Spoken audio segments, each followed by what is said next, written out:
Guys, कैसे हैं आप सभी लोग। उम्मीद है कि आप सभी मस्त होंगे और अपनी अपनी स्टडी कर रहे होंगे। तो गाइस, आज हम रॉयल्टी चैप्टर का कॉन्सेप्ट क्लियर करने आए हैं यहाँ पर और करते हैं स्टार्ट। रॉयल्टी इजी है, इंटरेस्टिंग है, मज़ेदार चैप्टर है, हो जाएगा। हंसते खेलते आराम से इसे कंप्लीट करते हैं। So guys, let's start. कुछ कंटेंट हैं जो मैंने यहाँ पे आप सभी को स्लाइड्स पे दिख रहे होंगे। पहले हम इंट्रोडक्शन देखेंगे, फिर सम इम्पॉर्टेंट टर्म्स, कुछ टर्म्स है इस चैप्टर के अंदर यूज होते हैं टर्म्स, उस टर्म्स को समझने की कोशिश करेंगे, ठीक है। फिर उसके बाद जर्नल एंट्रीज देखेंगे इसकी, और फिर लेजर अकाउंट्स की चर्चा करेंगे, और देन आता है हमारा कॉम्प्रिहेंसिव प्रैक्टिकल प्रॉब्लम। उसके बाद आप प्रैक्टिकल प्रॉब्लम्स वगैरह सॉल्व कर सकते हैं। मैं बता दूं कि इस वीडियो में कंप्लीट करने की कोशिश करूंगा फर्स्ट, सेकंड, थर्ड, ये 3 कंटेंट में कंप्लीट करने की पूरी कोशिश करूंगा इसी वीडियो में। और इन 3 कंटेंट से आपका लगभग पूरा चैप्टर कवर अप हो जाएगा, ठीक है। तो आइए स्टार्ट करते हैं। इंट्रोडक्शन। रॉयल्टी चैप्टर जो हम पढ़ेंगे, इस टॉपिक को पहले समझना पड़ेगा कि रॉयल्टी क्या है, इस चैप्टर में क्या होगा, ठीक है। तो इस टॉपिक में हम सबसे पहले डिस्कस करेंगे, इसमें सिचुएशंस आएंगी, ठीक है। कोई भी ऑनर होगा, ठीक है, जिसको यहाँ पे ऑनर है, ऑनर को हम कहेंगे लैंडलॉर्ड, ठीक है। और उसका एसेट होगा, और अगर उसका एसेट है तो ऑब्वियसली उसको यूज करने का उस पर राइट है ना, उसको यूज करने का उस पर राइट है।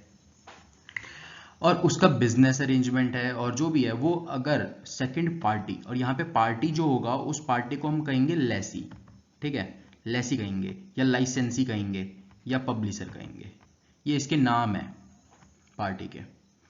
और उस राइट को यूज करने का, right to use that asset against some consideration, और यहां पे बात आ गई अब कंसिडरेशन की, ठीक है, some consideration reference to the quantity produce और सोल्ड, मतलब जो भी उसकी क्वांटिटी प्रोड्यूस होगी या सोल्ड होगी, ठीक है। तो उस अकॉर्डिंग जो भी पेमेंट ऑनर को मिलेगी, किसके थ्रू, बाय द लेसी। और लेसी कौन था यहाँ पे, लेसी था हमारा थर्ड पार्टी, अदर पार्टी, ठीक है। तो जो भी पेमेंट मिलेगी उसको हम, उस टर्म को हम कहते हैं रॉयल्टी, ठीक है। अब मैं इन शॉर्ट बता दूं कि यहाँ पे मान लेते हैं कि कोई किसी का एसेट है, उस एसेट को उसने किसी दूसरे को यूज करने के लिए दे दिया, ठीक है। तो जो भी ऑनर है उसको हम लैंडलॉर्ड बोलेंगे, और जिसे यूज करने के लिए हमने दिया है वो लेसी होगा, ठीक है, या लाइसेंसी होगा या पब्लिशर होगा, या अलग अलग केस में अलग अलग इसके नाम हो जाएंगे, ठीक है। तो जो उसे यूज करने के लिए हमने दिया है तो ऑब्वियसली वो हमें कुछ कंसिडरेशन देगा, और उस कंसिडरेशन को जो हमें ऑनर क्या बोलते हैं रिसीव करेगा, जो हमें मिलेगी, उस कंसिडरेशन को हम कहते हैं रॉयल्टी, उस टर्म को हम नाम देते हैं रॉयल्टी। तो होपफुली ये इंट्रोडक्शन था इसका, थोड़ा सा क्लियर हुआ होगा कि रॉयल्टी क्या होता है। अब हम इसके टर्म्स पढ़ेंगे, यहाँ पे हम रॉयल्टी को इन डेफिनेशन हम देखते हैं।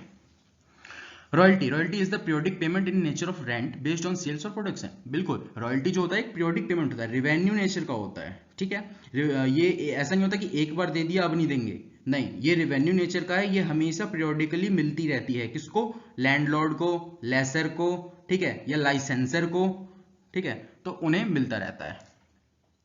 तो रॉयल्टी क्या है, हमारा पीरियोडिक पेमेंट है इन नेचर ऑफ रेंट, रेंट के नेचर का। ये किस पे बेस्ड होती है, ये बेस्ड ऑन सेल होता है और प्रोडक्शन होता है। इसका एग्जांपल अभी दूंगा, नीचे भी एक्सप्लेन है। Made by one person called lessee, और ये कौन करता है, ये पेमेंट कौन करता है, ये लेसी करता है, ये तेनंत करते हैं। इसका एग्जांपल है लाइक आजकल प्रैक्टिकली आप सभी, आपके घर आपका प्रॉपर्टी होगा और उसे आप क्या बोलते हैं लेट आउट करते हैं, रेंट पे देते हैं। तो रेंट पे जो देते हैं तो वो तेनंत को हम देते हैं, तो उस वो प्रॉपर्टी है किसकी, आपकी, ठीक है। उसे यूज करने का राइट किसका है, आपका, लेकिन उसको यूज करने का राइट आपने किसको ट्रांसफर कर रखा है, तेनंत को। तो तेनंत जब आपका राइट यूज कर रहा है, उस राइट को यूज करने के बदले में वो क्या दे रहा है आपको, कंसिडरेशन दे रहा है ना, उस कंसिडरेशन अमाउंट को हम कहेंगे रॉयल्टी, ठीक है। और जिसको मिलता है वो होता है लेसर, लैंडलॉर्ड। तो रेंट के केस में आप थे लैंडलॉर्ड, और जो पैसा दे रहा था वो था तेनंत, ठीक है, मकान मालिक और किराएदार का रिलेशन था वहां पे। फॉर यूजिंग सर्टेन राइट्स, किसी सर्टेन राइट को यूज करने के लिए, आपने प्रॉपर्टी यूज करने के राइट दिया था उसको, ठीक है, और belongs to the latter that is landlord, और जो कि बिलोंग किससे करता है, मकान मालिक यानी लैंडलॉर्ड, जो कि प्रॉपर्टी किसकी थी, आपसे बिलोंग करती है, लेकिन यूज करने का राइट किसको दिया था आपने टेनेंट को दिया था, किराएदार को। तो यहाँ पे ये था रॉयल्टी, तो वहां से जो आपको पेमेंट आ रही है टेनेंट से, that amount is known as royalty. इसमें एग्जांपल दे रखा है, when a publisher publishes a book he makes a payment to the author based on the number of copies sold known as royalty। देखो यहाँ पे क्या हुआ, पब्लिशर और ऑथर का रिलेशनशिप बता रखा है, ठीक है। मैंने आपको किराएदार और मकान मालिक का एग्जांपल दिया, ठीक है, लेकिन यहाँ पे पब्लिशर और ऑथर का एग्जांपल दे रखा है। फॉर एग्जांपल ऑथर है, उसकी किताब है, वो किताब लेकर के जाता है पब्लिशर के पास और बोलता है कि मेरे को ये बुक है, इस बुक को आप प्रिंट करो और सब कुछ करो, और इसमें इसकी जितनी कॉपी होगी, ठीक है, उस कॉपी के बेस पे, एक बुक के बेस पे, पर बुक के अकॉर्डिंग मेरे को तुम पेमेंट करोगे, ठीक है, और उस अमाउंट को जो होगा वो अमाउंट कहा जाएगा रॉयल्टी, ठीक है, क्योंकि वो पीरियोडिकली पर बुक क्या बोलते हैं, जो भी है उसका महीने के एंड में पूरी कैलकुलेशन होगी, उस कैलकुलेशन के अकॉर्डिंग उसकी पेमेंट जाएगी पर बुक के अकॉर्डिंग, ठीक है। तो यहाँ पे आ गया बेस्ड ऑन सेल्स और बेस्ड ऑन प्रोडक्शन, इसमें भी दो टाइप हो जाएगा। इसमें वो कंडीशन ये भी लगा सकता है कि तुम जितनी बुक प्रिंट कर लोगे, प्रिंटेड बुक के अकॉर्डिंग मैं तुमसे चार्ज करूंगा अपनी रॉयल्टी, ये भी हो सकता है। तो ये हो गया बेस्ड ऑन प्रोडक्शन। अब बेस्ड ऑन सेल्स का एग्जांपल लें तो इसमें हो गया किताबों के बिकने पर, सोल्ड होने के पर, तो वो हो जाएगी बेस्ड ऑन सेल्स। तो आई थिंक आप लोगों को क्लियर हो गया होगा, मैंने दो एग्जांपल्स दिए और समझाने की कोशिश करी। तो अब आगे बढ़ते हैं।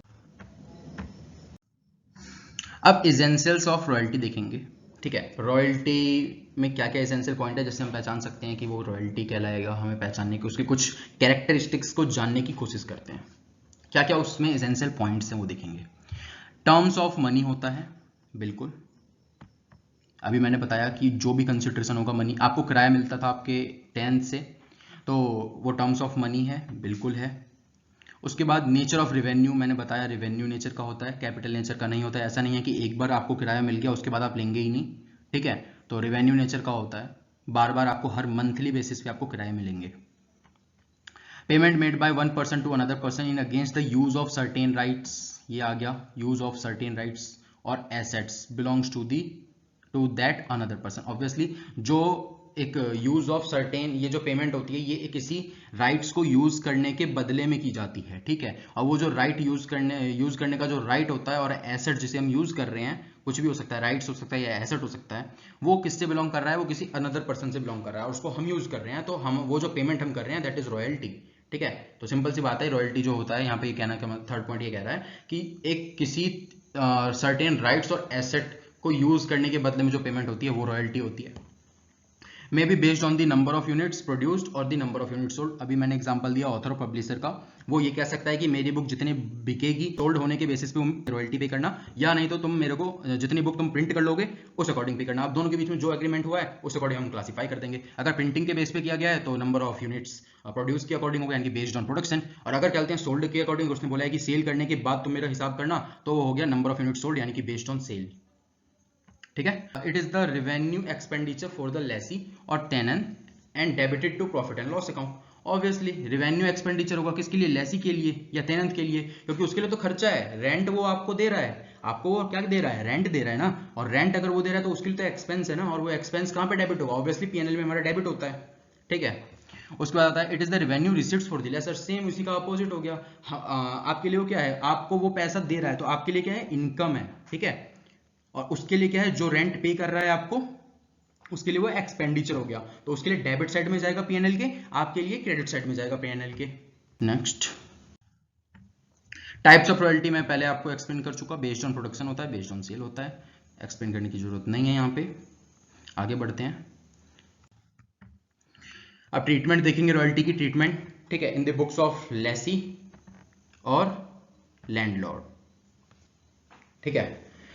अब लेसी और लैंडलॉर्ड के बुक में हम ट्रीटमेंट देखेंगे। लेसी के लिए वो क्या ट्रीट होता है, रेवेन्यू एक्सपेंडिचर, अभी मैंने एक्सप्लेन करा, क्योंकि उसके लिए खर्चा है, वो हर मंथली बेसिस पे वो आपको रेंट पे कर रहा है, तो दैट इज रेवेन्यू एक्सपेंडिचर। और हर मंथली बेसिस पे आपको क्या हो रहा है, वो रिसीव हो रही है, that is your revenue receipts, यानी कि रेवेन्यू इनकम कह सकते हैं, ठीक है। और डेबिट मतलब एक्सपेंडिचर है तो लेसी क्या करेगा, उसको डेबिट करेगा अपने पीएनएल में, और अगर आपके लिए वो इनकम है तो आप क्या करेंगे, उसको पीएनएल में क्रेडिट करेंगे, ठीक है। अब जानते हैं लेसी कौन होता है। ठीक है। लेसी वो होता है, सिंपल सा मैं बताऊं, जो पेमेंट करता है as a royalty to the another person is called lessee. ठीक है, जो आपको पेमेंट कर रहा है एज अ रॉयल्टी अमाउंट, जो भी आपको दे रहा है, ठीक है, वो लेसी होता है। जैसे टेनेंट, इसको हम 3 नाम से जानते हैं, लेसी, टेनेंट और लाइसेंसी और पब्लिशर। ठीक है, लेसी हो गया, लेसर के केस में हम इसको लेसी का नाम देंगे। लैंडलॉर्ड और टेनेंट ये एक रिलेशन हो गया। लाइसेंसर और लाइसेंसी रिलेशन हो गया। ऑथर और पब्लिशर रिलेशनशिप हो गया। ठीक है, तो इसमें हर अलग अलग जगह इसके अलग अलग रिलेशन होंगे और उस अकॉर्डिंग इसका नेम यूज करते हैं। ठीक है, तो ऑब्वियसली ये नेम आप याद कर लेना, क्योंकि एग्जाम में कोई एक नेम आए तो आप कंफ्यूज ना हो, इनमें से कोई सा भी नेम वहां पे आ सकता है। तो लेसी कौन होता है, मैंने बताया, जो पेमेंट कर रहा है एज अ रॉयल्टी। ठीक है, और जो रिसीव कर रहा है एज अ रॉयल्टी, आपने, आपका प्लॉट था, आपने उसे किराए पे दे दिया। ठीक है, आपकी बिल्डिंग थी, उसे आपने किराए पे दे रखी थी, टेनेंट आपको मंथली इनकम दे रहा है, तो आप रिसीव कर रहे हैं ना, रॉयल्टी अमाउंट आप रिसीव कर रहे हैं। तो जो रिसीवर है that is known as lessor, और जो गिवर है that is known as lessee. जो दे रहा है वो लेसी, जो ले रहा है वो लेसर। ठीक है, receive the payment, make the payment. Okay, अब आते फोर्थ टर्म, मिनिमम रॉयल्टी। आपको यहां पे देखने को मिलेगा मिनिमम रॉयल्टी इस चैप्टर में। मिनिमम रॉयल्टी क्या होता है, इसका एग्जांपल देता हूं कि वो ऑथर था, ऑथर ने प्रिंट करवाने के लिए पब्लिशर के पास गया और पब्लिशर से बोला कि मैं ये बुक तुम्हें दे रहा हूं, तुम इसको प्रिंट करो और मार्केट में अपना सेल करो, बेचो इसे।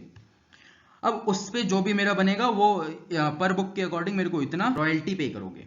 ठीक है, उस अमाउंट जो भी उनके बीच में एग्रीमेंट हुआ, उस अमाउंट को हम रॉयल्टी बोलते हैं। अब उसमें एक कंडीशन ये थी कि सेल हो या ना हो, मंथली मेरे को 10,000 या जो भी अमाउंट, एनीथिंग, जो भी अमाउंट वहां पे डन हुआ है एग्रीमेंट में, एक अमाउंट फिक्स की जाती है, इतनी अमाउंट मेरे को मिलनी ही चाहिए और इससे कम मैं पेमेंट एक्सेप्ट नहीं करूंगा।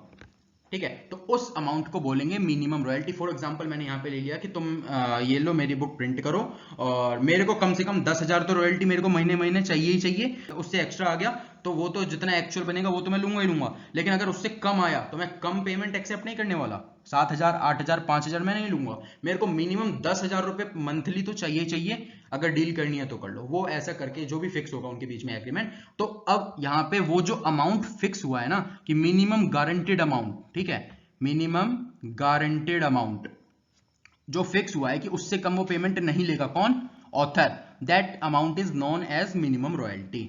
इसको हम डेड रेंट के नाम से भी जानते हैं, फिक्स्ड रेंट भी कहते हैं, और मिनिमम रेंट भी कहेंगे इसको, और रॉक रेंट भी कहेंगे। तो ये सभी नेम है, तो आप लोग कंफ्यूज ना हो, तो इस नेम को एक बार ढंग से आप एक बार पढ़ लीजिएगा, ताकि पेपर में कंफ्यूज करना चाहे अगर एग्जामिनर तो आप कंफ्यूज ना हो।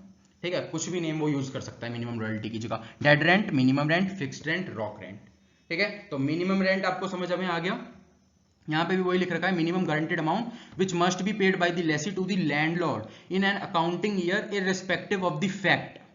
यहां पे लिख दिया इसने irrespective of the fact whether he has derived any benefit or not out of the property let out to him by the landlord. यहाँ पे प्रॉपर्टी के बारे में बता दिया मैंने आपको, ऑथर और पब्लिशर के अकॉर्डिंग समझा दिया। प्रॉपर्टी के अकॉर्डिंग मैं बताऊं तो क्या होगा यहाँ पे कि जैसे आपने टेनेंट को बोला कि 5,000 रुपए उनको मंथली किराया चाहिए चाहिए, बेशक वो उस प्रॉपर्टी में रहे ना रहे, लेकिन वो क्या करेगा, आपको पेमेंट करेगा ही करेगा। और 5,000 रुपए जो चाहिए वो आपकी मिनिमम रॉयल्टी है, वो फिक्स है।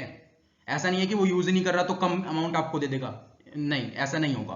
तो जो भी अमाउंट आपके बीच में फिक्स हुआ है एक मिनिमम कि इतना चाहिए ही चाहिए, that amount is known as minimum royalty. यहां पे एग्जांपल एक्सप्लेन है। Suppose royalty per ton production 50 रुपए, पर टन प्रोडक्शन 50 रुपए, minimum annual rent is, annual rent का मिनिमम रेंट इन्होंने एग्रीमेंट में लिख रखा है 20 lakh. Now the actual production is 30,000 ton. Actual production कितनी हुई है, 30,000 हुई है। कितने के हिसाब से, 50 रुपए के हिसाब से। 15 लाख हमारा आगे क्या रॉयल्टी इसकी बननी चाहिए एक्चुअल।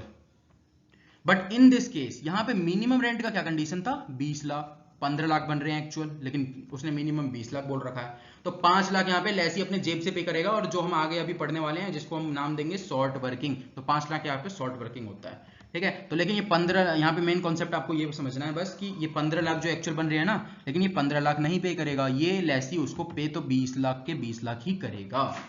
ठीक है, और लेकिन अब अब आप बोलेंगे क्या बोलते हैं, अगर ज्यादा आ गया तो, ज्यादा आ गया तो, तब ज्यादा आ गया फिर तो वो तो एक्चुअल अमाउंट जो बनेगा वो तो पूरा का पूरा ही जाएगा, लेकिन कम आ गया तो वो लेसी अपने जेब से पे करेगा, और जिसको हम अभी आगे नाम देंगे शॉर्ट वर्किंग। ठीक है, तो यहाँ पे सेकंड एग्जांपल ले रखा है, on the other hand if the actual production is 45,000 ton हुआ एक्चुअल, इसको 50 से मल्टीप्लाई करेंगे तो 22,50,000 आएगा हमारा। तो इस केस में पूरे के पूरे 22,50,000 रुपए पे कर देगा लेसी। ठीक है, लेकिन अब अगर सेम ऐसा ही केस चलता रहता है कंटिन्यूसली सब्सिक्वेंटली ईयर में, तो वहां पे आगे हम एक्सेस वर्किंग पढ़ेंगे। ये यहाँ पे एक्सेस वर्किंग हुआ है 2,50,000 से, तो 2,50,000 से एक्सेस वर्किंग में वो रिकवर कर सकता है अपने शॉर्ट वर्किंग को। ये हम आगे अभी डिटेल में डिस्कस करेंगे। ठीक है, यहाँ पे कॉन्सेप्ट यही था कि अगर ज्यादा आ गया तो ज्यादा तो पूरा अमाउंट एक्चुअल जो बनेगा वो तो जाएगा ही जाएगा। ठीक है, लेकिन कम आ गया तो वो बर्दाश्त नहीं कर सकता। कौन? ऑथर। अब बात करते हैं हम शॉर्ट वर्किंग की। Short working, when the actual royalty is less than the amount of minimum royalty. Actual royalty मान लेते हैं 10 लाख बनी, उसने फिक्स करी थी, पिछला एग्जांपल ले रहा हूं 20 लाख। ठीक है, फिक्स करी थी 20 लाख, एक्चुअल बन रहा है 10 लाख, तो लेकिन पेमेंट कितने की होगी? 20 लाख की। ठीक है, क्योंकि 10 लाख वो पे नहीं कर सकता, क्योंकि मिनिमम रॉयल्टी की कंडीशन है 20 लाख देना ही देना है। तो यहां पे जो 10 लाख एक्स्ट्रा जेब से देने पड़ रहे हैं किसको? लेसी को। तो दैट अमाउंट इज, जो भी क्या बोलते हैं जेब से उसको देने पड़ रहे हैं किसको? लेसी को। तो उस अमाउंट को हम बोलते हैं शॉर्ट वर्किंग। तो यहां पे 10 लाख की शॉर्ट वर्किंग हुई। Basically it is the excess of minimum rent over the actual royalty earned by the landlord. तो ऑब्वियसली उसके लिए एक क्या बोलते हैं, एक्सेस ऑफ मिनिमम रेंट है, मतलब एक्चुअल रॉयल्टी जो भी उसे अर्न होनी चाहिए। मान लेते हैं अगर उसकी ये कंडीशन नहीं रहती मिनिमम रॉयल्टी वाली, तो ऑब्वियसली उसके लिए 10 लाख ही उसको रिसीव होते और 10 लाख ही रिसीव होते, लेकिन अभी क्या हो रहे हैं? 20 लाख। तो मिनिमम रेंट से उसके लिए ये एक्सेस है, मतलब 10 लाख के बदले में उसे 20 लाख मिल रहे हैं रियल में। ठीक है, तो ऑब्वियसली 10 लाख एक्स्ट्रा मिल रहे हैं। ठीक है, तो वो जो 10 लाख है कह सकते हैं हम कि वो एक्सेस ऑफ मिनिमम रेंट है। ठीक है, ये समझने के लिए एक्स्ट्रा पॉइंट है, मैंने लिख रखा है। मेनली कॉन्सेप्ट यही था, एक्चुअल रॉयल्टी से मतलब मिनिमम रॉयल्टी से जो अगर एक्चुअल रॉयल्टी कम होती है तो जो हमें एक्स्ट्रा पैसे जेब से देने पड़ते हैं मतलब लेसी को, ठीक है, उस अमाउंट को हम बोलते हैं शॉर्ट वर्किंग। वहां पे शॉर्ट वर्किंग हो जाता है। एक्सेस वर्किंग, अब इसी का पिछले एग्जांपल का सेकंड वाला केस लेते हैं। 20 लाख की मिनिमम रॉयल्टी है और एक्चुअल रॉयल्टी कितनी हुई थी? 22,50,000। तो 2,50,000 क्या हुआ? एक्सेस हो गया। किससे? मिनिमम रॉयल्टी से। यानी कि actual royalty is more than the minimum rent, that is known as, उसके जो डिफरेंस आएगा that difference is known as excess working. ठीक है, तो अगर एक्चुअल रॉयल्टी ज्यादा है मिनिमम रेंट से, उसके डिफरेंस को हम एक्सेस वर्किंग बोलेंगे, और अगर एक्चुअल रॉयल्टी कम है मिनिमम रेंट से, उसके डिफरेंस को हम बोलेंगे शॉर्ट वर्किंग। ठीक है, it refers to the amount by which the actual royalty exceed the minimum rent. ठीक है, ये क्या कर रहा है? मिनिमम रेंट को एक्सीड कर रहा है, सिंपल सा है। ऑब्वियसली 20 लाख का मिनिमम रेंट था, लेकिन यहाँ पे एक्चुअल रॉयल्टी कितनी बन रही है? 22,50,000। तो 2,50,000 से क्या हो रहा है? यहाँ पे एक्सीड हो रहा है, तो इसीलिए ये होता है एक्सेस वर्किंग। सेवंथ टर्म है हमारा रिक्रूटमेंट ऑफ शॉर्ट वर्किंग। ये क्या होता है? अब देखिए, अब उसने जो लेसी ने क्या करा, 10 लाख रुपए अपने जेब से दिए थे। ठीक है, 10 लाख उसने अपने जेब से दिए थे। अब उस 10 लाख को जो उसने अपने जेब से दिए थे उसे रिकवर नहीं करेगा क्या? करेगा ना, रिकवर करेगा। ऐसे थोड़ा ना होता है, किसी को लॉस हम कैसे करने देंगे? दैट इज रॉन्ग ना। तो उसे हम रिकवर करने का भी ऑप्शन देते हैं। ठीक है, और उसे रिकवर कैसे कर सकता है वो हम अभी देखेंगे। ठीक है, आगे और डिस्कस करेंगे। यहाँ पे क्या लिखा है? Usually the contract of royalty contains a clause of carrying forward of short working with the view to adjust in this future. Adjust करने का हम उसे ऑफर मतलब एक क्लॉज उसमें मेंशन करेंगे, उसको मौका देंगे, अवसर देंगे कि हाँ भाई तूने अपने जेब से लगाया तो ऑब्वियसली तेरे को मौका मिलेगा कि तुम उसे रिकवर कर सके। ठीक है, in the subsequent year such short working is adjusted or set off against the amount of excess royalty. This process of adjustment is called recruitment of short working. इसी प्रोसेस को हम बोलते हैं एडजस्टमेंट। ये जो एडजस्टमेंट होती है, ठीक है, इसी प्रोसेस को हम बोलते हैं रिक्रूटमेंट ऑफ शॉर्ट वर्किंग। ठीक है, तो रिक्रूटमेंट ऑफ शॉर्ट वर्किंग क्या हुआ? जब कोई लेसी के जेब से एक्स्ट्रा पैसा लग रहा है, actual royalty is less than minimum rent, इस केस में तो जो वो एक्स्ट्रा पैसा अपने जेब से लगा के पे करेगा किसको? लेसर को। उसे रिकवर करने के लिए उसे कुछ टाइम दिया जाएगा जो कि हम आगे पढ़ेंगे फिक्स्ड राइट और फ्लक्चुएटिंग राइट, ठीक है। तो उस टाइम पीरियड में वो उसको रिकवर कर सकता है, और उसे रिकवर कहां से करेगा? एक्सेस रॉयल्टी से। Excess royalty in the sense excess working से करेगा, ठीक है। और इसी प्रोसेस को हम बोलते हैं रिक्विपमेंट ऑफ शॉर्ट वर्किंग। अब हम देखने वाले हैं journal entry in the books of lessee. Landlord account debit to short working account. Recoupment of short working की entry landlord account debit to short working account होगा। क्यों होगा? इसलिए होगा क्योंकि अब रिकवर कर रहा है ना, पैसा आ रहा है, पैसा आ रहा है तो क्या करेंगे हम? क्रेडिट। तो शॉर्ट वर्किंग पहले क्या था? गया होगा, ठीक है। किसके पास गया होगा? लैंडलॉर्ड के पास गया होगा। तो शॉर्ट वर्किंग गया होगा तो वो उसके लिए क्या था? एक्सपेंस था। यहाँ पे बच्चे मिस्टेक कर देते हैं कि उसे लॉस मान लेते हैं कि वो अपने जेब से पे कर रहा है, उसके लिए लॉस है। नहीं, लॉस नहीं होगा।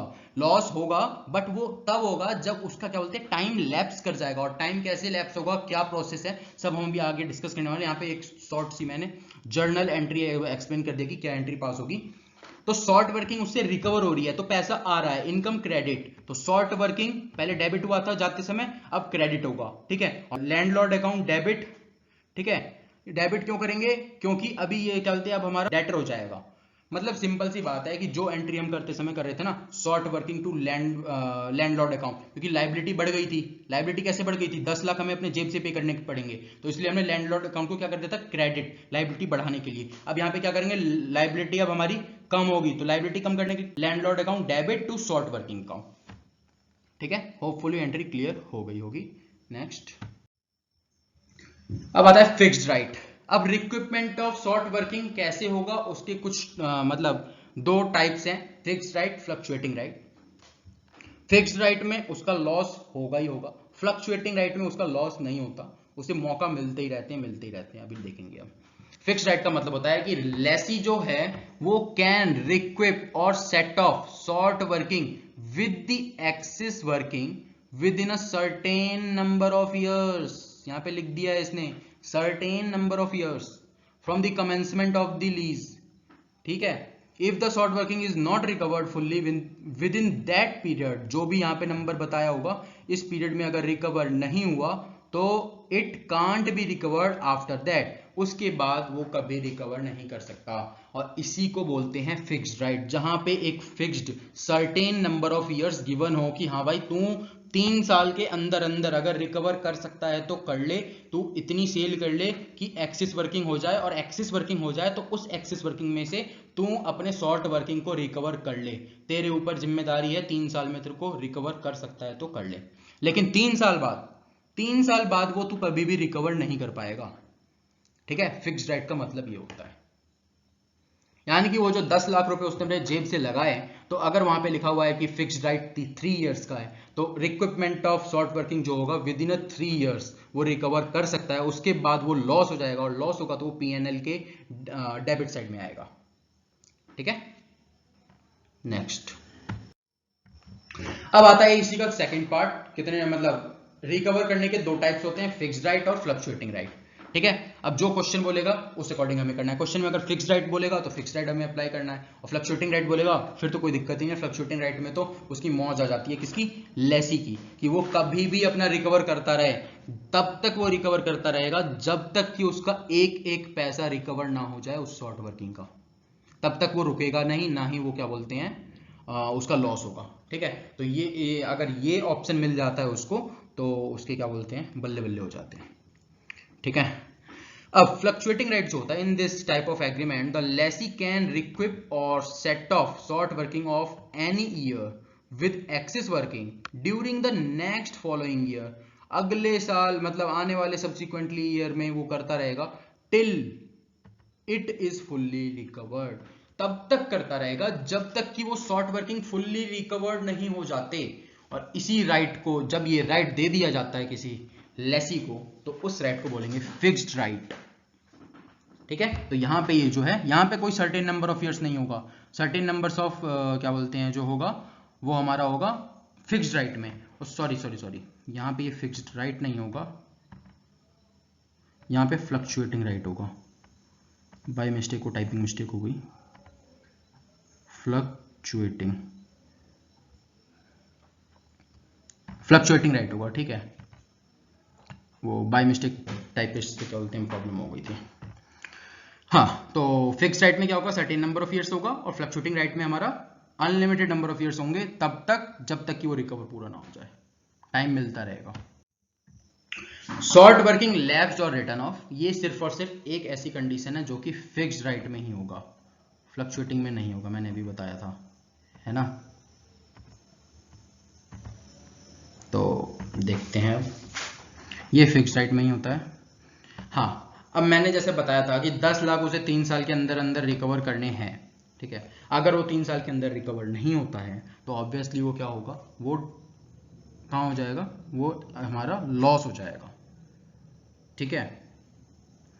लॉस क्या होगा, लॉस क्यों होगा, क्योंकि ऑब्वियसली उसने 3 साल में रिकवर नहीं कर पाया, तो अब तो वो लॉस होगा, क्योंकि उसे तो मौका मिला था कि भाई तू 3 साल के अंदर अंदर अगर रिकवर कर सकता है तो कर ले, उसके बाद ये तेरे को मौका नहीं मिलने वाला, मौका खत्म हो जाएगा तेरे से, ठीक है। ये राइट तेरे से खत्म कर दिया जाएगा, ये राइट तेरे पास नहीं रहेगा कि तू उसे आगे रिकवर कर सके 3 साल बाद, ठीक है। तो अभी इतनी मेहनत कर ले, इतनी सेल कर ले कि तू इसे रिकवर कर ले, ये तेरे ऊपर डिपेंड है। अब उसने नहीं कर पाया तो क्या करेंगे बेचारा, रिटर्न वो क्या बोलते हैं हमारा, उसका लॉस हो जाएगा, और लैंडलॉर्ड के लिए वही चीज उसकी इनकम हो जाती है। इसमें लैंडलॉर्ड का फायदा हो जाएगा आफ्टर 3 इयर्स। जो बच्चे कहते हैं ना कि उसकी जेब से पैसे गए तो वो लॉस हो गया तभी के तभी, नहीं, तब लॉस नहीं होता, बिल्कुल गलत। लॉस होता है बट फिक्स्ड राइट में जब टाइम लैप्स कर जाता है तब उसको लॉस होगा, और सामने वाले लैंडलॉर्ड के लिए वो इनकम होगी, ठीक है। तो इसमें क्या लिखा हुआ है, the amount of short working which could not be recovered bye the Lesi with in the stipulated period, ठीक है। यहाँ पे लिख रखा है स्टिपुलेटेड पीरियड, जो भी उसको टाइम दिया गया था उसके बीच में अगर वो रिकवर नहीं कर सका तो ये रिटर्न ऑफ हो जाएगा। It is called the period of recruitment has lapsed, obviously time lapse कर गया, रिक्रूटमेंट का जो पीरियड था वो लैप्स कर गया, ठीक है। तो it is loss for the Lesi and the consequently transferred, मैंने बताया था पीएनएल में वो डेबिट साइड में ट्रांसफर हो जाएगा, और लैंडलॉर्ड उसे क्या करेगा, इनकम अपनी दिखाएगा। इनकम कहाँ दिखाएगा, पीएनएल के क्रेडिट साइड में, ओके। तो ये क्लियर हो गया होगा शॉर्ट वर्किंग लैप्स और रिटर्न ऑफ क्या होता है। अब आता है 11th term, ground rent surface rent. Ground rent और सरफेस रेंट इसको बोलते हैं। अब ये होता क्या है ये समझेंगे। ये एक एडिशनल रेंट होता है ओवर एंड अबव रॉयल्टी, ठीक है। रॉयल्टी के अलावा उससे ऊपर ये अमाउंट एडिशनल रेंट उससे लिया जाता है, किससे, लेसी से, ठीक है, या लाइसेंसी से या टेनेंट से, ठीक है।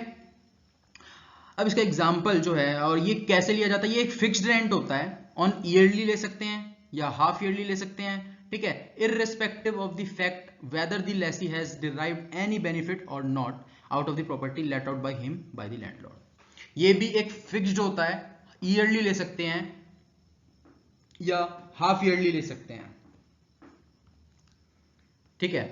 और इससे बेशक उसने बेनिफिट यूज करा हो या ना किया हो, ठीक है, उससे हम वो इररिस्पेक्टिव है, हमें उससे कोई लेना देना नहीं, हमें बस क्या बोलते हैं देखना। इसका एग्जांपल मैं बताता हूं कि कोई कोल कंपनी है, ठीक है, कोल माइन उसके पास है, कोल माइन का जो ऑनर है लैंडलॉर्ड, ठीक है, उसने किसी कंपनी को उसने क्या कर दिया, एज अ रॉयल्टी पे उसने दे दिया कि तुम यहां से कोल निकालो, पर टन मैं तुमसे इतना चार्ज करूंगा।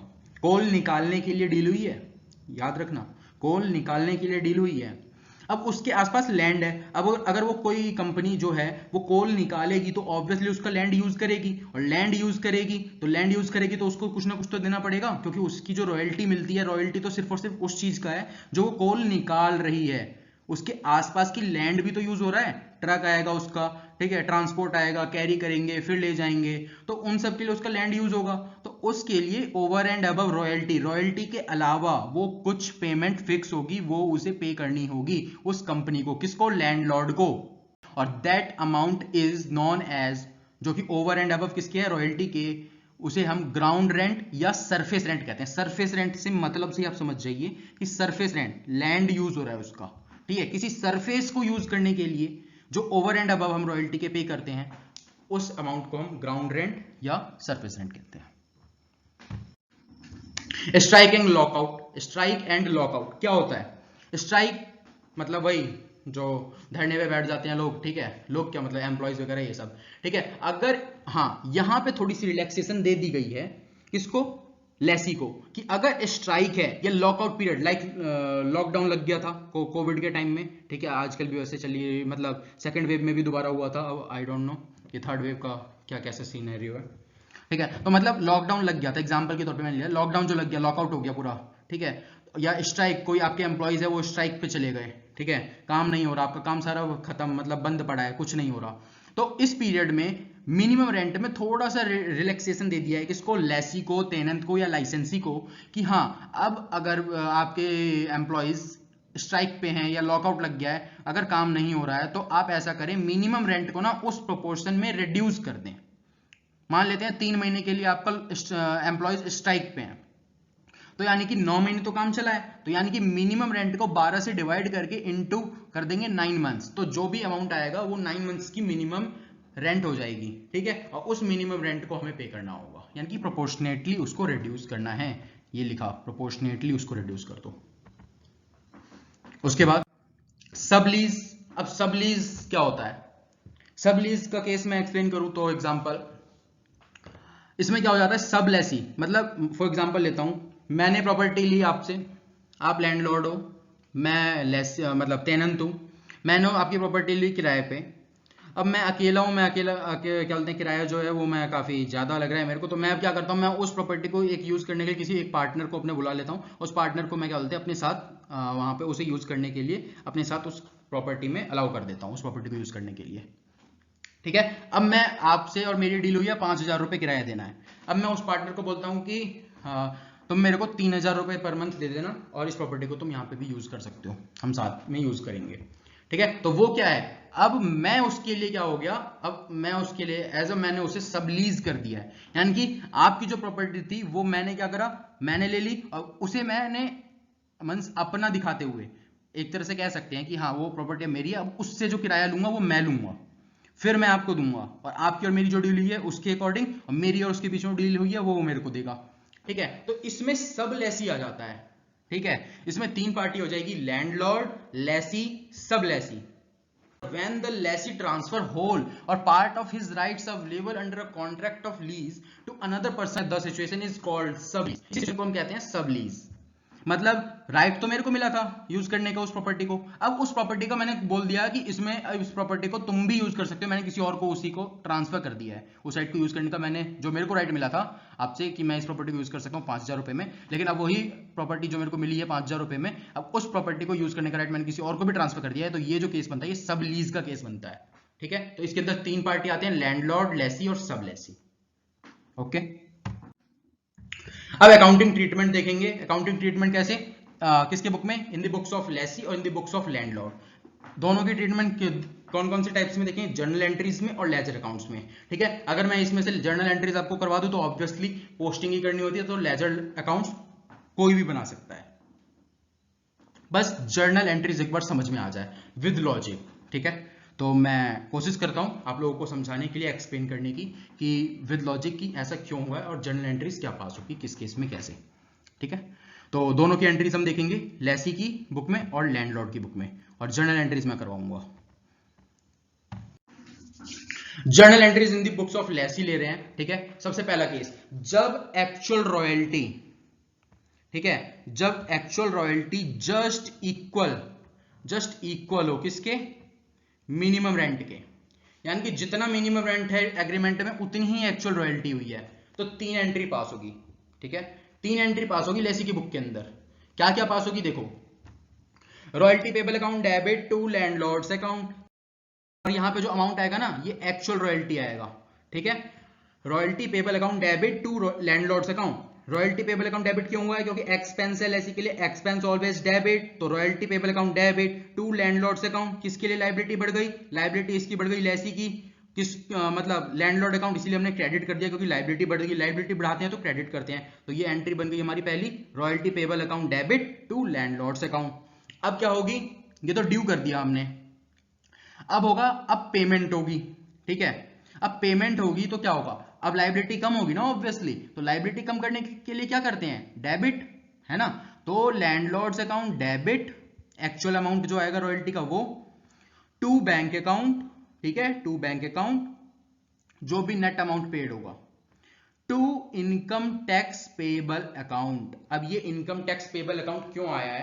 क्योंकि इंडिया में इनकम टैक्स डिपार्टमेंट ये कहता है, ठीक है, कि अगर तुमने किसी को किराए पे दिया है तो अब जो किराएदार है ना, अब उसकी लायबिलिटी होती है कि अब तुम मकान मालिक को जो पैसा दोगे उस पैसे में से टीडीएस डिडक्ट करो और उस टीडीएस को डिडक्ट करके अपने पास रखो और तुम उसको जमा करवाना इनकम टैक्स डिपार्टमेंट में। ये लायबिलिटी किसको दी है? टेनेंट को दी है, ठीक है। तो इसीलिए जब वो लैंडलॉर्ड को पेमेंट करेगा रॉयल्टी, तो उसमें से इनकम टैक्स पेबल यानी कि इनकम टैक्स टीडीएस काट के पेमेंट करेगा। तो इसीलिए यहां पे यूज हुआ है नेट अमाउंट जो बचेगा आफ्टर टीडीएस, वो अमाउंट हम दिखाएंगे टू बैंक में।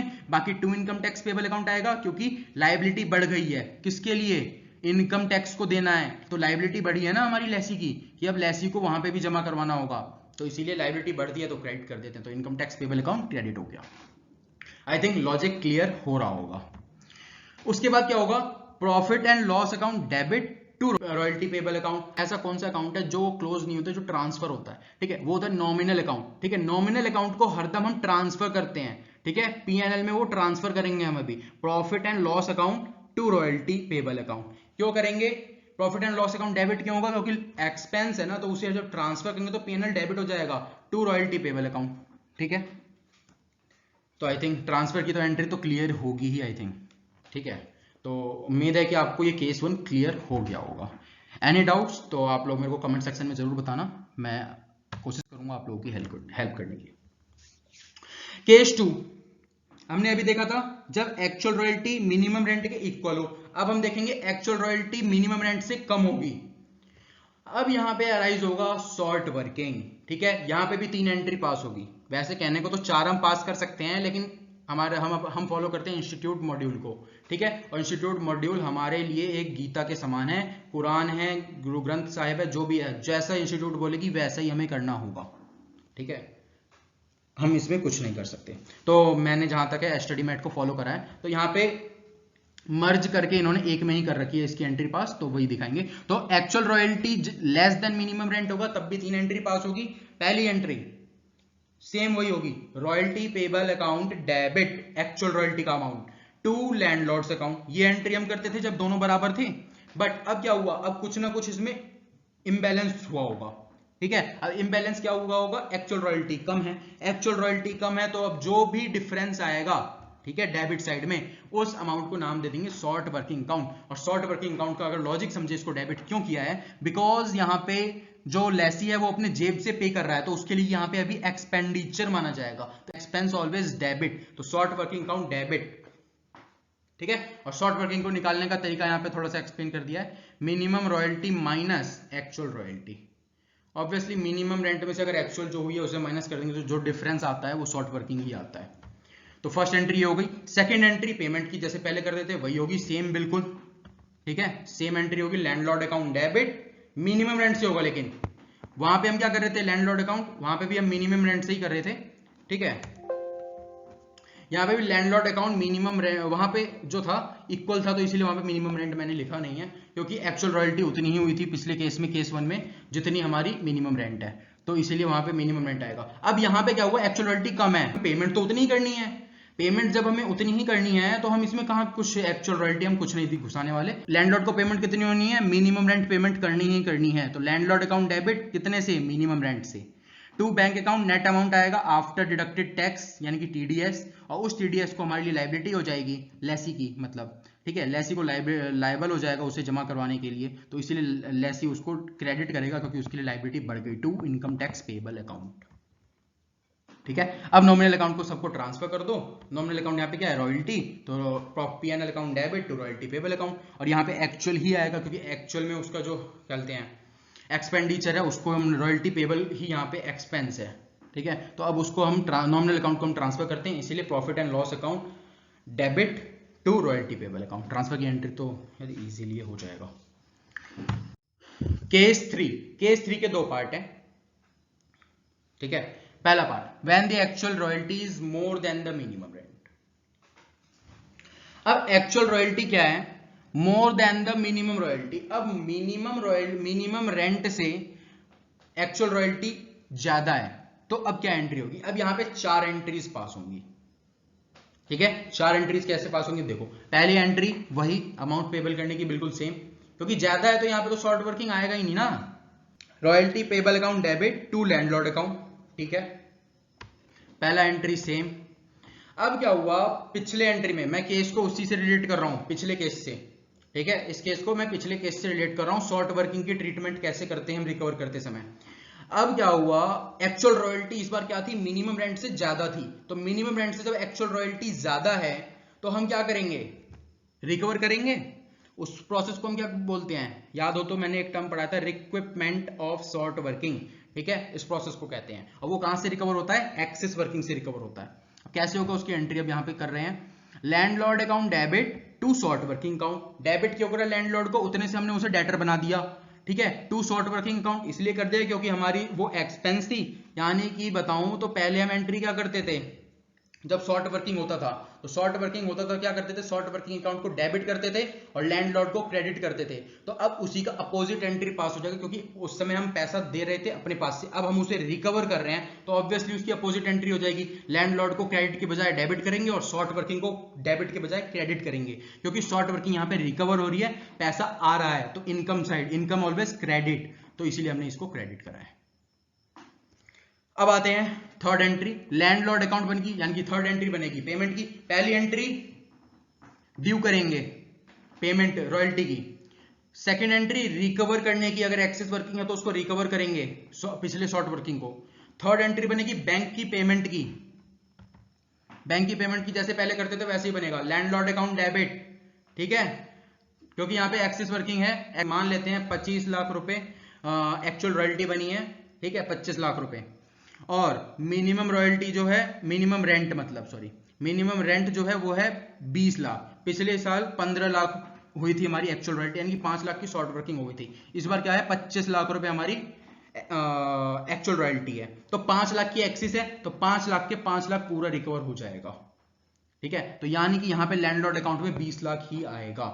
अगर मान लेते हैं 10 लाख की शॉर्ट वर्किंग थी पहले और इस साल क्या बोलते हैं 5 लाख हुआ है, ठीक है, तो 5 लाख इस बार रिकवर कर लेंगे, 5 लाख बाद में रिकवर कर लेंगे। अब अगर मानते हैं कि 2 लाख की पहले की शॉर्ट वर्किंग बस 2 लाख ही है, तो यानी कि 25 में से 2 लाख रिकवर कर लो, बचे कितने 23 लाख, तो यहाँ पे लैंडलॉर्ड अकाउंट में 23 आ जाएगा, 23 लाख से ये डेबिट हो जाएगा, यानी कि 2 लाख तो रिकवर हो गए और 23 से इसको डेबिट कर दो। तो 23 से उसको डेबिट करो, बैंक अकाउंट में नेट पेमेंट दिखाओ, कैसे, आफ्टर डिडक्शन ऑफ टीडीएस, उसके बाद इनकम टैक्स पेबल अकाउंट में जो भी टीडीएस उसको डिडक्ट कर रहा है वो हमारी लायबिलिटी हो जाएगी, लेसी की, मतलब हमारी इन द सेंस लेसी की लायबिलिटी हो जाएगी कि वो इनकम टैक्स को पे करेगा, किसके बिहाफ पे, लैंडलॉर्ड के बिहाफ पे, ठीक है। और फोर्थ एंट्री इसमें वही जो सेम होती थी, हम नॉमिनल अकाउंट को ट्रांसफर कर देते हैं रॉयल्टी पेबल अकाउंट में, मतलब पीएनएल में ट्रांसफर कर देते हैं, तो वही हमने ट्रांसफर कर दिया है, PNL account debit to royalty payable account. Debit क्यों कर रहे हैं पीएनएल को, क्योंकि एक्सपेंस है एलएसी के लिए, तो एक्सपेंस ऑलवेज डेबिट, तो ट्रांसफर की एंट्री जो बनेगी वो ट्रांसफर के समय PNL account debit to royalty payable account, ठीक है। तो सिंपल सी बात है, इस केस में थर्ड केस में 4 एंट्री होती हैं, और पहले केस में 3, दूसरे केस में 3, थर्ड केस के ए पार्ट में भी 4 एंट्री बनेंगी। एक कौन सी नई एंट्री आ गई है यहाँ पे, लैंडलॉर्ड से जो हम रिकवर कर रहे हैं ना शॉर्ट वर्किंग, वो एक नई एंट्री आ गई है, वो ये वाली सेकंड है, ठीक है। Next B part, when the actual royalty is more than the minimum rent and balance amount of short working transferred to P&L loss, profit and loss account। हाँ, अब इसने क्या करा, अब यहाँ पे जो बी केस है, बी पार्ट है, ठीक है, मैं बताऊं ये फिक्स्ड राइट के अकॉर्डिंग मैं समझा रहा हूं अभी, ठीक है। फ्लक्चुएटिंग में क्या होगा, फ्लक्चुएटिंग में जो क्या बोलते हैं, जो पहले का जो मैंने अभी केस थर्ड का ए पार्ट दिखाया था वही कंटिन्यूअसली चलता रहेगा, कभी भी लैप्स नहीं होगा, यानी कि केस 3 का बी पार्ट कभी नहीं आएगा फ्लक्चुएटिंग राइट में, ठीक है। अब लेकिन अगर फिक्स्ड राइट है तो ये केस 3 का बी पार्ट आएगा ही आएगा, क्योंकि टाइम लैप्स कर गया तो अगर रिकवर नहीं कर सकता तो अब वो तो लॉस बनेगा ना, और लॉस बनेगा तो अब उसकी क्या एंट्री पास होगी वो देखते हैं। थर्ड का बी पार्ट मैंने बना दिया, लेकिन रिलेट ये पूरे केसेस एक दूसरे से रिलेट कर रहे हैं, ठीक है, तो ध्यान से समझना। तो रॉयल्टी पेबल अकाउंट की एंट्री हमने कर दी एक्चुअल रॉयल्टी से, जैसे हम ड्यू करते थे वैसे ही कर दी है। अब landlord account debit to short working account, जितना रिकवर हो पाया इस साल वो कर दिया। अब मान लेते हैं 5 लाख रिकवर करना था, पिछले साल 22 लाख हुआ था तो 2 लाख हमने रिकवर कर लिया, लेकिन 3 लाख अभी भी बाकी है। तो इस बार एक्चुअल रॉयल्टी हुई मान लेते हैं 24 लाख, ठीक है, नहीं 24 लाख नहीं मानते, हम मानते हैं 21 लाख हुई। 21 लाख हुई और रिकवर हमें 3 लाख अभी और करने हैं। 2 लाख हमने पहले रिकवर कर चुके 5 लाख में से, 3 लाख अभी और रिकवर करने हैं। और ये साल जो है लास्ट ईयर है, तो अब इस साल 21 लाख की हुई एक्चुअल रॉयल्टी, 1 लाख ही एक्सेस है, तो हम यहाँ पे 1 लाख आएगा। बाकी जो 2 लाख है टाइम लैप्स कर गया, आगे हमें मौका नहीं मिलेगा, खत्म। तो अब जो वो पैसा जेब से लगाया था, ठीक है, अब जो वो पैसा उसने जेब से लगाया था, तो वो अब पहले तो एक्सपेंडिचर अभी माना जा रहा था कंटिन्यूसली, जब तक वो रिकवर होने का चांस था तब तक वो एक्सपेंडिचर हम उसे समझ रहे थे। अब उसके पास वो रिकवर करने का टाइम खत्म, तो उसके लिए लॉस ऑलवेज डेबिट, तो PNL account debit to short working account, ठीक है, शॉर्ट वर्किंग अकाउंट अब वो लॉस बन गया है। Short working which can't be recovered, अब ये कभी भी रिकवर नहीं हो सकता, तो इसीलिए हमने इसको लॉस बना दिया, लॉस मान लिया। क्लियर हो गया होगा आई थिंक। अब इसी के अकाउंट बनते हैं, ठीक है, अकाउंट कौन कौन से बनेंगे आगे मैंने लिख भी रखे हैं, वो दिखा दूंगा स्लाइड। बाकी अगर नीड पड़ती है तो मैं पार्ट 2 में अकाउंट हो सकता है मैं कभी एक्सप्लेन कर दूं। बाकी अगर नीड पड़ती है तो आप सब मेरे को कमेंट सेक्शन में ज़रूर बताना, अगर ज़रूरत है तो मैं पार्ट 2 में अकाउंट भी थोड़ा सा एक्सप्लेन कर दूंगा, कोई दिक्कत नहीं है। वैसे मेरे को जहाँ तक लगता है कि एंट्रीज से बच्चे कर लेंगे, हो जाएगा। तो ये था हमारा लेसी, वो थी हमारी third entry. Fourth entry landlord account debit to bank account to income tax payable. वो जो था हमने उसे लॉस बना दिया, बाकी जो भी शॉर्ट वर्किंग था रिकवर नहीं हो पाया, तो वो तो लॉस बना दिया। उसके बाद अब पेमेंट होगी, landlord account debit to bank account to income tax payable. 20 lakh जो बचे थे, 21 लाख के अलावा 1 लाख रिकवर हो गए, बचे 20 लाख की पेमेंट कर देंगे हम इनकम टैक्स डिडक्ट करके, नेट अमाउंट यहाँ पे आएगा, फिर उसके बाद इनकम टैक्स इधर आ जाएगा, ठीक है। तो ये एंट्री बैंक वाली बिल्कुल सेम होगी चौथी। अब पांचवी एंट्री लास्ट में वही होती थी, नॉमिनल अकाउंट को ट्रांसफर करना, किसमें, पीएनएल में। तो ऑब्वियसली नॉमिनल को यहाँ पे लेकिन एक्चुअल रॉयल्टी के अमाउंट से ही आएगा, एक्चुअल रॉयल्टी, ठीक है। Profit and loss account debit to royalty payable account, ठीक है। तो यानी कि पहले पार्ट में जब actual royalty equals to minimum rent हो तो 3 entry, actual royalty is less than minimum rent तो 3 एंट्री, वहां पे शॉर्ट वर्किंग आ जाएगा। और जब एक्चुअल रॉयल्टी, अब थर्ड केस में जब actual royalty is more then the minimum rent और अब रिकवर करने की बारी आई है तो 4 एंट्री, ठीक है। अब वही चलती रहेंगी, अगर फ्लक्चुएटिंग राइट है तो वैसे ही चलती रहेंगी 4 एंट्री हर साल। लेकिन अगर फिक्स्ड राइट है तो वहां पे थर्ड केस का बी वाला अप्लाई हो जाएगा कि फिक्स्ड राइट में टाइम लैप्स कर जाएगा और टाइम लैप्स करने टाइम में 5 एंट्रीज होंगी। कौन कौन सी, पहले तो ड्यू करेंगे, फिर शॉर्ट वर्किंग जितनी रिकवर हो पाई उस ईयर तो वो कर देंगे, उसके बाद जो बाकी रिमेनिंग शॉर्ट वर्किंग हुआ टाइम लैप्स कर गया तो हम उसे लॉस में दिखा देंगे, और फिर हमारी जो फोर्थ एंट्री होगी लैंडलॉर्ड को पेमेंट करेंगे, ठीक है, पेमेंट करेंगे। उसके बाद फिफ्थ एंट्री जैसे हम करते थे लॉस को, मतलब रॉयल्टी पेबल अकाउंट को, जो एक्चुअल रॉयल्टी को हम ट्रांसफर करते थे नॉमिनल अकाउंट, मतलब नॉमिनल को हम पीएनएल में ट्रांसफर करते थे, वैसे हम ट्रांसफर करेंगे।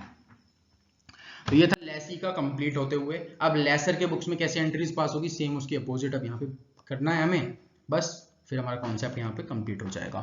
तो केस 1 हमारा क्या है, यहाँ पे जब actual royalty equal to minimum rent होता है तो यहाँ पे भी 3 एंट्री ही पास होंगी। Lessee account debit to royalty receivable account credit क्यों हुआ, क्योंकि इनकम है, किसके लिए, लेसर के लिए इनकम है, इनकम ऑलवेज क्रेडिट, और वो उसके लिए क्या हो जाएगा, डेटर, तब तक डेटर रहेगा जब तक कि वो पेमेंट ना कर दे, कौन, लेसी। तो that's why lessee account debit to royalty receivable account. अब पेमेंट आ गई, डेटर को खत्म करो, क्रेडिट कर दो to lessee account. Bank account debit, cash आया है, पैसा आया, debit. Tax deducted at source, tax कटे हैं उसके, ऑन बिहाफ ऑफ उसने काट लिया है, किसने, लेसी ने, तो इसीलिए टैक्स इसने पे कर दिया, टीडीएस। तो इसके लिए टीडीएस है, उसके लिए इनकम टैक्स पेबल है क्योंकि उसे जमा करवाना है, इसके लिए टीडीएस इसलिए क्योंकि इसने टीडीएस पे करा है, ठीक है, इसने समझ लिया कि मैंने दे दिया तो टीडीएस पे हो गया, अब इसकी लायबिलिटी नहीं है। तो tax deducted at source debit, क्योंकि इसके लिए एक्सपेंस था, टैक्स डेबिट कर दिया। टू लेसी अकाउंट, डेटर खत्म हो गए, ठीक है। फिर third entry royalty receivable account, अब उसी को नॉमिनल अकाउंट को हर दम ये याद रख लो, हमेशा याद रखना, नॉमिनल अकाउंट का जो बैलेंस होता है उसे हम ट्रांसफर करना होता है पीएनएल में, वो ट्रांसफर होगा royalty receivable account debit to PNL account, PNL account credit because of income, इसके लिए इनकम है लेसर के लिए, इसीलिए यहां पे क्रेडिट हुआ है। और याद हो तो लेसी में हम क्या करते थे, डेबिट, बिकॉज उसके लिए एक्सपेंस होता था। हो गया होगा क्लियर आई थिंक। तो यहां पे भी 3 एंट्री बनेंगी। केस 2, जब actual royalty less than the minimum rent हो, एक्चुअल रॉयल्टी मिनिमम रेंट से कम हो, lessee account debit to royalty receivable account, ठीक है, पिछला केस 1 की तरह, लेसी डेटर डेबिट कर दो, रॉयल्टी रिसीवेबल अकाउंट इनकम आने वाली है तो इसीलिए क्रेडिट कर दो, to short working allowable account credit होगा। क्यों क्रेडिट होगा, जब तक, जैसे हमने लेसी में पढ़ा था कि उसने जेब से पैसा दिया है तो वो उसके लिए एक्सपेंडिचर रहेगा, तब तक एक्सपेंडिचर रहेगा जब तक कि उसका टाइम लैप्स ना हो जाए, तो वैसे ही तब तक इसके लिए वो इनकम रहेगी। अभी इनकम नहीं मानना, उसको लॉस नहीं मानना, अभी इसको अभी इनकम नहीं मानना, ये इसीलिए इसको नाम दिया है शॉर्ट वर्किंग अलाउएबल। यहां पे इनकम नहीं मानना इसको, बच्चे यहां पे मिस्टेक वही करते हैं, लेसी के केस में उसको लॉस मान लेते हैं और यहां पे बच्चे उसको इनकम मान लेते हैं क्योंकि इसको फालतू पैसा आया है। नहीं, अभी ना तो इसके लिए इनकम है ना ही उसके लिए लॉस है। जब टाइम लैप्स होगा उस साल डिसाइड किया जाएगा किसको कितना लॉस हुआ, किसको कितनी इनकम हुई। जो उसका लॉस होगा वो इसके लिए इनकम, जो इसका इनकम उसके लिए लॉस, ठीक है। तो इसीलिए यहां पे नाम देंगे to short working allowable account. Credit इसलिए क्या है, क्योंकि ये इनकम बनेगी इन फ्यूचर, अभी बनी नहीं है, इसीलिए यहां पे शॉर्ट वर्किंग अलाउएबल नाम दिया है, ठीक है। इसको हम बोल सकते हैं रॉयल्टी सस्पेंस अकाउंट भी बोल सकते हैं, कहीं कहीं रॉयल्टी सस्पेंस अकाउंट देखने को मिल सकता है इसका नाम, ठीक है। अलाउएबल मतलब शॉर्ट वर्किंग, रिकवर करते समय हम उसको अलाउ करेंगे, यहां से इस फंड से वो रिकवर कर सकता है, इसीलिए इसका नाम पड़ा है शॉर्ट वर्किंग अलाउएबल अकाउंट, ठीक है। और जैसे टाइम लैप्स कर गया ये इनकम बन जाएगी, अभी देखेंगे। अब सेकंड एंट्री आते हैं, बैंक अकाउंट डेबिट, पेमेंट की होगी सेकंड एंट्री, ठीक है। सेम वही लेसी का अपोजिट करते चलो, क्योंकि दूसरे की बुक बना रहे हैं, ऑब्वियसली एक दूसरे की बुक में अपोजिट एंट्री होती है। अब पेमेंट करो, बैंक से पैसा, बैंक में पैसा आएगा, बैंक अकाउंट डेबिट, टैक्स जाएगा, एक्सपेंस डेबिट, ठीक है। टू लेसी अकाउंट, डेटर कम हो जाएंगे, क्रेडिट, ठीक है। Bank account debit, TDS debit, to lessee account. Nominal account को ट्रांसफर करना है पीएनएल में, royalty receivable account debit to PNL account credit, PNL account credit किस लिए, क्योंकि इनकम है, ओके। तो यहां पे कितनी एंट्री होंगी, 4। अब केस थर्ड आता है, अब एक्चुअल रॉयल्टी, अब यहां पे क्या हो गया, अब यहां पे एक केस, हम ये जो केस है वो वाला है, जब वो रिकवर करता है ना, तब मतलब लेसर के बुक में क्या एंट्री होगी वो देखते हैं। Lessee account debit to royalty receivable account, ठीक है। जितना उसे मिलना था मिनिमम रेंट वो तो मिलेगा ही मिलेगा, ठीक है। तो लेसी उतने अमाउंट से डेटर बनेगा और रॉयल्टी रिसीवेबल उसका क्या कहते हैं इनकम है, इसलिए क्रेडिट कर देंगे। सेम एंट्री रहेंगी ये बिल्कुल पहले की तरह। अब या तो शॉर्ट वर्किंग अलाउएबल बोल लो या रॉयल्टी सस्पेंस अकाउंट बोल लो, मैंने पीछे एक्सप्लेन करा, ठीक है। दोनों नाम, दोनों हम यूज कर सकते हैं, वैसे मोस्ट प्रेफरेबल मैं कहूँगा तो शॉर्ट वर्किंग अलाउएबल, नाम से ही पता चल रहा है कि अलाउ किया जा रहा है, ठीक है। तो शॉर्ट वर्किंग अलाउएबल, ठीक है, डेबिट टू लेसी अकाउंट, जब वो रिकवर कर रहा है तो अब उसकी क्या हो रही है, अगर वो टाइम लैप्स हो जाता तो ये क्रेडिट करता आ रहा था ना, अभी short working allowable account credit, मतलब क्रेडिट में था पीछे, ठीक है। तो अब उससे रिकवर कर रहा है तो ऑब्वियसली उसमें से अपोजिट एंट्री हो जाएगी, कम हो जाएगा पैसा, तो अब इसको क्रेडिट वाले को अगर कम करना है तो डेबिट करेंगे, तो short working allowable account debit to lessee account, ठीक है। यानी कि जब शॉर्ट वर्किंग हो जाती है वही एंट्री अब यहां पे उल्टी हो जाएगी जब रिकवर कर रहे हैं, क्लियर।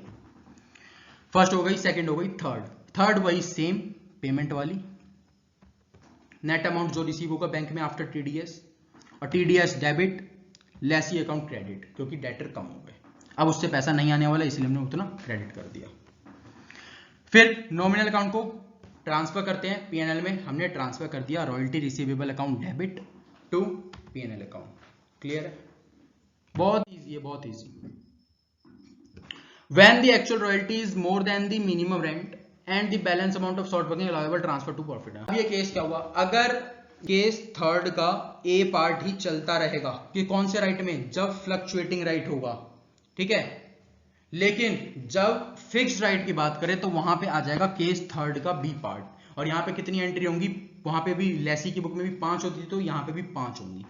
क्या क्या, पहले जो पेमेंट मिलने वाली है उसे ड्यू करेंगे, आने वाली है वो lessee account debit to receivable, royalty receivable account, short working. अब उसके बाद जो इस साल रिकवर हो पाई, या अगर नहीं हो पाई तो ये एंट्री नहीं भी हो सकती है। अगर रिकवर ही नहीं हुआ, मिनिमम रेंट हो गया, तो ये एंट्री नहीं होगी, तो 4 एंट्री भी बन सकती हैं, ठीक है, ये याद रखना। अगर रिकवर हो रही है तो ये एंट्री बनेगी। तो इस ईयर में मान लेते हैं कि कुछ रिकवर हुआ, तो short working allowable account debit या royalty suspense account debit to lessee account, ठीक है, यहां तक बिल्कुल सेम है। अब क्या हुआ, अब टाइम लैप्स हो गया, इस साल टाइम लैप्स हो गया, तो अब रिकवर थोड़ी ना कर सकता है, रिकवर नहीं कर सकता। अब जब रिकवर नहीं कर सकता तो वो लॉस बन जाएगा, ठीक है, मतलब उसमें लॉस बनता था, यहां पे क्या बनेगा, इसके लिए इनकम बनेगी, और इनकम बनती है तो पीएनएल क्रेडिट होता है। वहां पे याद हो तो लेसी के अकाउंट में पीएनएल डेबिट हो रहा था और शॉर्ट वर्किंग क्रेडिट हो रहा था, यहां पे पीएनएल क्रेडिट होगा और शॉर्ट वर्किंग डेबिट होगा।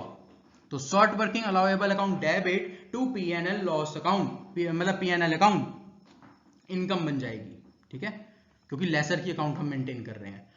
3 एंट्री हो गई। चौथी एंट्री बैंक की, bank account debit, tax deducted at source debit to lessee account, बिल्कुल सेम पहले की तरह। और नॉमिनल अकाउंट को हम जैसे ट्रांसफर करते आ रहे थे वैसे ही हम ट्रांसफर करेंगे, royalty receivable account debit to profit and loss account. तो यहां पे आकर के लेसर की भी बुक खत्म होती है जर्नल एंट्रीज से। अब उम्मीद है कि आप सभी को क्लियर हो गया होगा कि लेसी की बुक कैसे मेंटेन करनी है, या लेसी बोल लो, लाइसेंसी बोल लो, ठीक है, या पब्लिशर बोल लो, ठीक है, कुछ भी बोल लो, नाम वही है, रिलेशन के अकॉर्डिंग नेम चेंज हो जाता है। तो आप सभी को क्लियर हो गया होगा, और ये भी क्लियर हो गया होगा लाइसेंसर की बुक, लैंडलॉर्ड की बुक, ऑथर की बुक कैसे मेंटेन करनी है, ठीक है, मतलब जर्नल एंट्रीज कैसे पास करनी है। तो होपफुली जर्नल एंट्री जब आपको आ गया तो अब इसकी तो पोस्टिंग बहुत इजी है। और पोस्टिंग के टाइम में इसमें मैं ये बता देता हूं कि कितने अकाउंट्स बनाएंगे इस चैप्टर में हम।